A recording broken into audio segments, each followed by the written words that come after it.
times get tough, but keep on looking up and see we've got so much. I've got to say thank you for all I've got today. Thank you.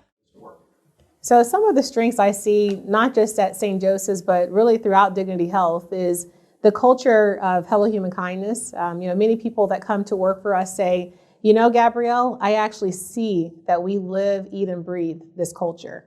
I'm super proud of the team. I'm proud of the culture that not only our executive team, but our physicians and our clinical staff continue to celebrate and imitate.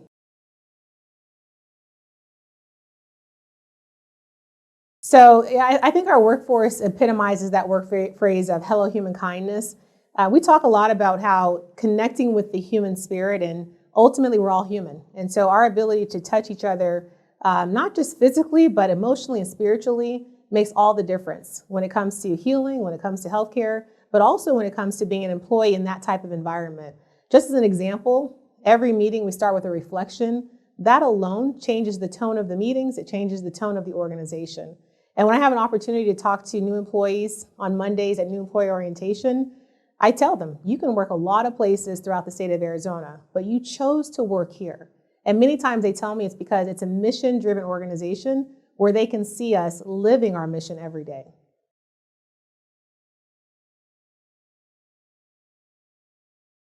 Yeah, so I tell people we have been through unprecedented times. Times that we've never seen before. And so it's been a challenge, not just as a leader, but it's been particularly a challenge for healthcare and healthcare employees. So some of the ways that we were able to come together, really, I'm super proud of our teams.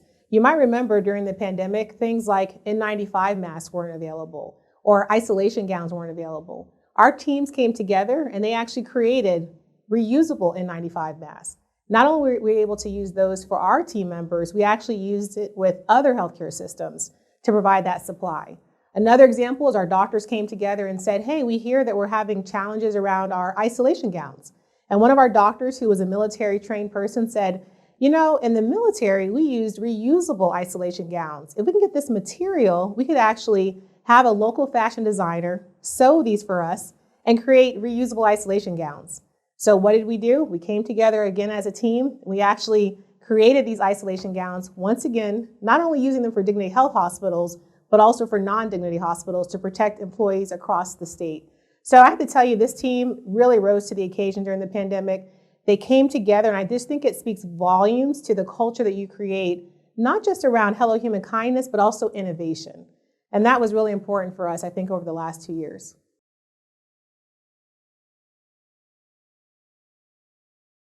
So it's interesting because I remember about 2 years ago, before the pandemic hit or was officially called a state of emergency, I called a meeting for our incident command center. And I know many people at that time couldn't predict or see what was going to hit us. And frankly, I was able to draw on my skills from being in South Florida, where we had Category 5 hurricanes hitting us, unfortunately, many times. And so being able to look and predict, but also lead through crisis has been really one of the strengths that I am really privileged to have kind of, created or honed in on my skills. So here, when I came to Arizona, where I find out in Arizona we don't have natural disasters, although the heat could be considered a natural disaster, it really gave me an opportunity to use those skills to prepare our teams for really something that none of us thought we would ever see. Not just a pandemic that would hit for a short period of time like a hurricane, but one that would last for almost 2 years.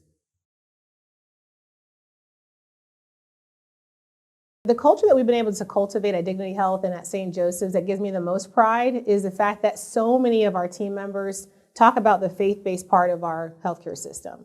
We're privileged in that we have pastoral care services, we have the Sisters of Mercy who are still very heavily involved in the hospital, and it does make a difference in how we look at things every day. It helps to, I think, bring balance back to an environment where sometimes we have really tough news that we have to deliver to families.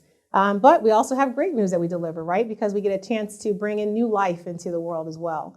So I'm just proud of the culture.